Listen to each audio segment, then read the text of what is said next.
There's also a Knightmare future if you go back to the Age of Ultron, which like if you want to be that individual, if you want to be a dick about it.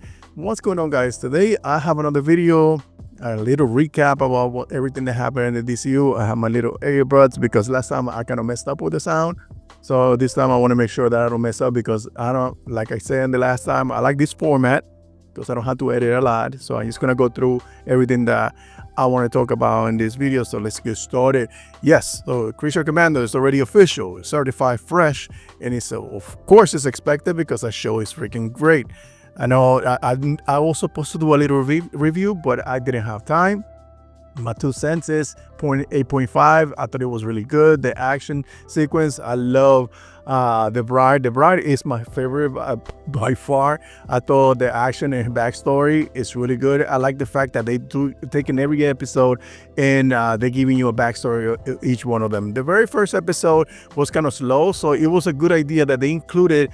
They released 2 episodes back to back because otherwise I don't think the reception would have been as great because yeah, the first one lacked a lot of things. I was like, that's not enough. Then when I got into the second one, the 2 episodes sandwiched together felt more cohesive and more entertaining, and the payout was even better. So yeah, so the DCU is off to a great start. They already got 3 things in the this one Elseworld, this one documentary, and this is the official part of the DCU. A couple of things that people are saying that the real beginning of the DCU was the Suicide Squad because they make reference to the Suicide Squad. So I guess technically that's accurate because I remember when I was watching, Waller was doing Waller things where she was being manipulative and secretive about certain things, because there was a scene where she was standing next to Rick Flag Sr. and he kind of felt a little bit the pain of what happened in on the Suicide Squad. And she didn't reveal a lot. She didn't go in detail. She's like kind of glazed, or she kind of glossed over it, not glazed, glossed over it. And then they just changed the conversation, but because his son died because of her and because of the orders that she gave Peacemaker, and probably she's also hiding that Peacemaker was the one who killed his son. So that's what I like about this thing, that is this world building that is connected universe, that you can see things that connect to that are connecting the dots, and then we talk about these things. It makes it excited, and it's really good to see that the DCU is thriving, is doing something great, and is moving along nicely with some great reviews.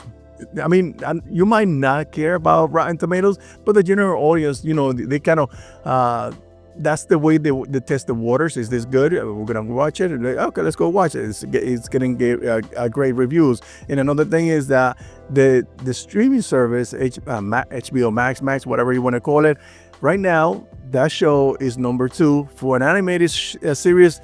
That's huge. That's big. That's big for them to be number 2 in the streaming platform, and for an animated series. Now, another thing that happened today, talking about this whole Suicide Squad, is David Ayer.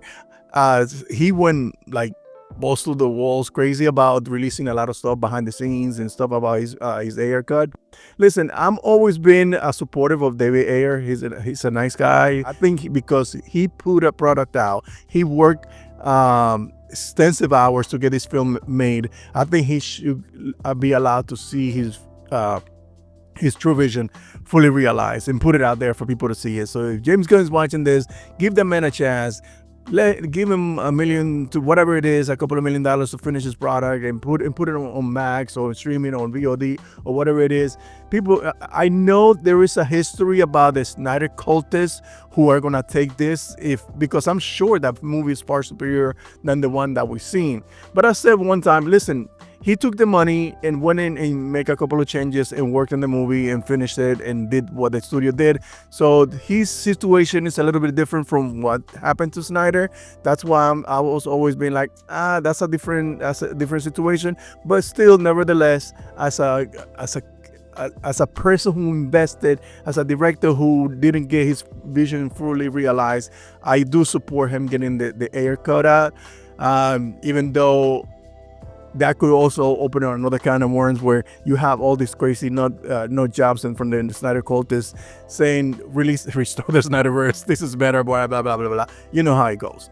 So yeah, but don't let that get in on the way of supporting this. I hope that he does get that movie made or finished or put it out there, or the studio say, okay, here you go, here's a couple of $1 million, finish it, and let's have fun and let the viewers see your true vision. Now, talking about vision, this is something that happened at the end of this. Spoiler alert! I should say that. That's spoiler alert. Spoiler alert. This was at the end of the second episode of Creature Commandos. They did it like a kind of a sizzle reel of what's gonna happen in the following episodes. The one that I'm looking now is the 4th episode because I feel there's gonna be a big surprise there. I said that in the previous video that I didn't get screeners. I didn't react on time, so what? But anyway, so I think there's something that happens on the 4th episode, and I think that's gonna that's why I think that Superman Legacy, the Superman trailer is gonna drop on that day or a couple of days after that. Talking about that, I was today the first episode for DC. I forgot the name of that podcast. I listened to it. It didn't go into a lot of details. It was about 30 something minutes long.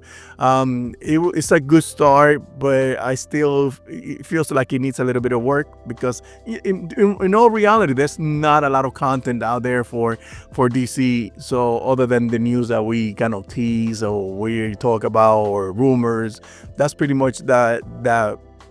I guess like YouTubers, we get a lot more content that they do because I don't think they're gonna be talking about rumors. So they only talk about Creature Commandos, and they also talk about the Christopher Reeve story, the documentary. But yes, I thought it was a good start for that show. Now going back to this, so at the end of Creature Commandos, they talked about they did a sizzle reel.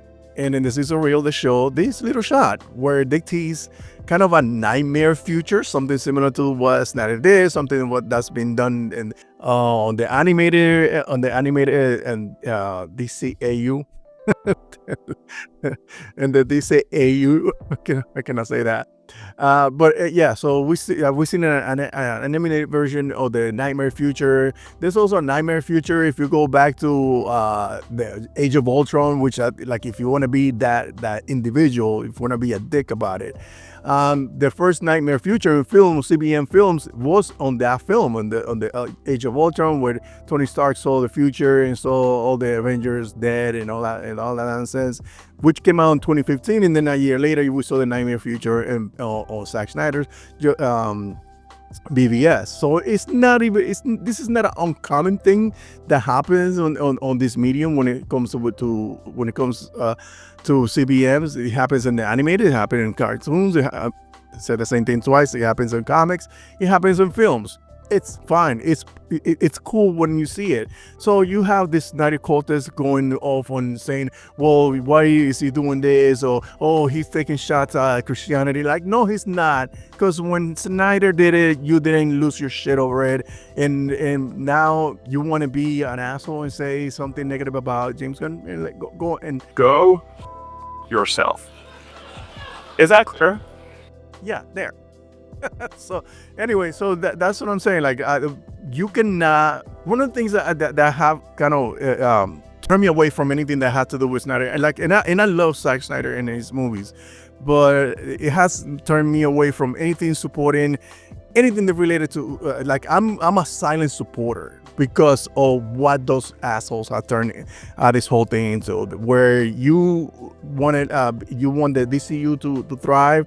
They just want to hate on everything that James Gunn does because why? Because he didn't continue with Henry Cavill. He didn't continue with the same players that were there before. No, he was never gonna do that because if you would have done that, you still will be bitching about it. It doesn't freaking matter. So the best thing that he did was to start from scratch with at least with the core Justice League members. So I hope that continues. I hope they doesn't even bring back Gal Gadot, which I don't care. I never cared for her. I thought her Wonder Woman, the first Wonder Woman, was really good, but then after that was like whatever.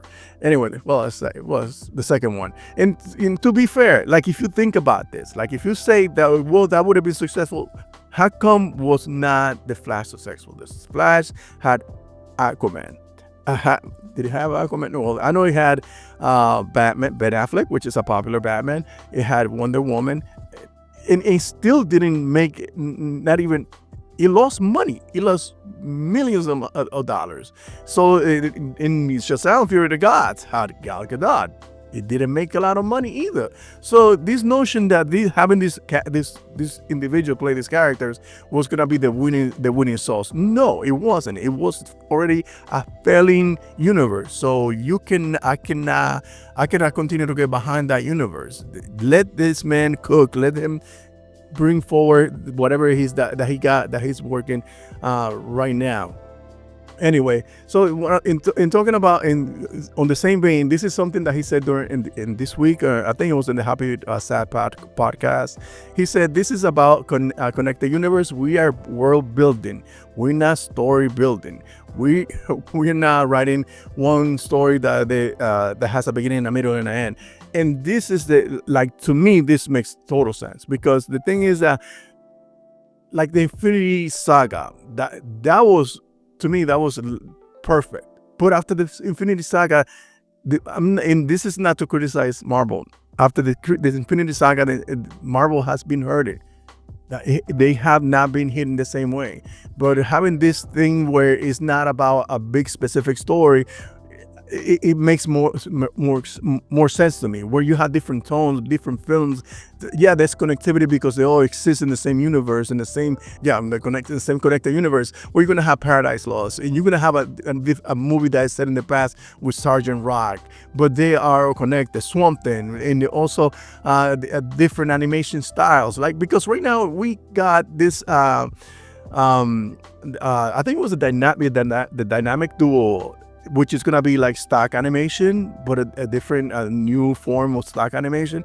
But you have, like regular animation, like Creature Commandos, which is, I saw a couple of things that felt a little bit like anime, which I like. I'm like, I love the fact that, and this is why I love Superman, the animated series, and also Invincible, because they incorporate a lot of themes that are very much anime-like, and that's what I saw also here on some of the fighting sequences. Like, oh, this is very anime-like. So I like the fact that they are doing that they are creating their world building. They're not focused on, we're gonna fight Darkseid or Mongol or Parallax or whoever it is. Like, I'm sure there's gonna be like one big bad guy that they're gonna all unite and fight against them, but it's not gonna be about that, because then you're gonna lose steam. Then you're gonna be like, if you fight this guy, then it feels like the conclusion of this universe. Like, you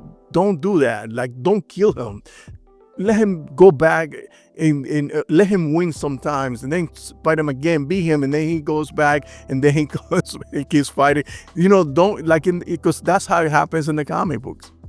You fight Darkseid, whoever it is, Mongol, he gets beaten, he comes back, he goes away, and then comes back. Same thing. He beats the hell out of Justice League, disappears, and then comes back. So that's how it should be done. And I think Marvel, to be fair, I think they're learning the right lessons, and I think that's why I'm intrigued about the Fantastic Four, because the Fantastic Four feels like it's gonna be, we are part of this universe, but we're not part of a larger story. So I think they're gonna also be moving towards that direction, even though they announced, okay, we're gonna have this, they're gonna have the Secret War film, and in Secret War could be the whole thing that is gonna be paying.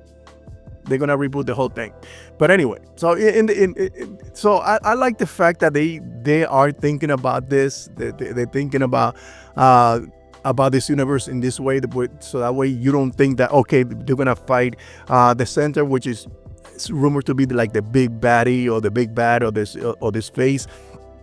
I want this to be focus around a story. I want there is the Batman Brave and the Bold, and there's gonna be a little tether that is gonna connect to other films, but it's not about this is one missing piece of the next step of fighting this individual, and then we're gonna go fight him at the end, and then that's the end of it. So yeah, so I'm excited for this. I'm really looking forward to that. Now, this is the biggest news that happened today, and I already did a video. I'm gonna leave the link over here so you could watch it, because I knew this was gonna happen. Every tentpole film, especially CBM, they go through this. They all go through this. This is a normal thing that happens when you're doing a tentpole film. So we heard from multiple sources about one screening in particular on the lot, and with his close-knit crew of people he trusts. We're keeping the buzz about the movie itself in our own fortress of solitude, but we can tell you that the movie will be doing a few days of additional shooting in Los Angeles in the near term. So yeah, I said this before, this is normal. This is part of the process. Whenever you have a tentpole film, this is what happened. And this is the fact that he did it with friends or people that is close to him. Maybe he has a blind spot, and additional photography allows the filmmakers to address some of those concerns, and having his friends there see those things that he just missed, that could only improve the film. Another thing that can do is also fix the pacing. It can fix some things that are in a sequence, or enhance an emotional impact, or when something happens in a shot, add depth to a character. It can be a lot of things. It can be anything. The thing is that all those, whenever they do those additional photography or pickups, whatever you want to call it, because it's not reshoots, those are a whole different thing. It means that like this whole thing was a mess, and now they have to reshoot it again.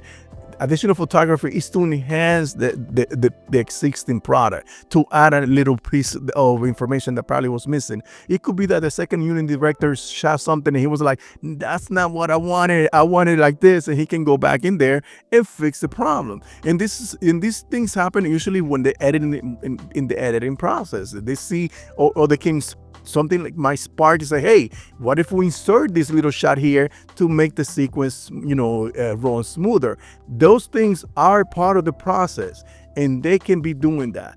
Don't let people come to your fucking mentions and say this movie's a mess, it's a problem. And I can imagine, because there are YouTubers who do this shit. And I'm actually like this one that I follow, that I watch him, because he talks about other stuff, but he's specifically negative about when it comes to James Gunn, because he has a gripe with James Gunn, and he's what's his name, that Deno nerd guy. Anyway, so he has an issue with James Gunn. And some of the things that he said are valid. Okay, I understand why you feel that way, because he had called you out on some of your bullshit. So I get that. But the thing is that he just goes on rants. And the thing is that this YouTuber and other YouTubers, they understand there's a big group of people that hate on this man, on everything that James Gunn does. He galvanizing all that little group of fucking nut jobs that are out there hating on everything that James Gunn does, whether it's because of the Snyderverse or because other reason, whatever it is. The thing is that he knows that will get him clicks and will get him views and shares and engagement, whether it's something negative on his page. So he knows he's playing the card. As far as other YouTubers, they're doing what they're supposed to do. Like, you know that they go on the YouTube and start spewing hate because they giving their audience exactly what they want. He knows. Probably they don't even believe none of the shit that they say, they spew, but they know that the viewers are there for that. So they keep doing that. They keep giving them bullshit, negative nonsense, nonstop. So you're gonna see this tomorrow, the day after tomorrow. Disaster. This movie is a mess. I'm hearing this. They're gonna fire James. All this nonsense. All of this you're gonna hear in a couple of days, tomorrow or probably today. So yeah. So don't let that shit happen. Don't let that deter you from having fun right now as a DC fan, because it is part of the process. It's nothing to be concerned about. Anyway, so James Gunn anyways said it himself. Yeah, sort of. Somebody asked him about it, and he said sort of, not a few days. We are doing a day and a half of pickup shots. See, shots. Not even a whole freaking scene.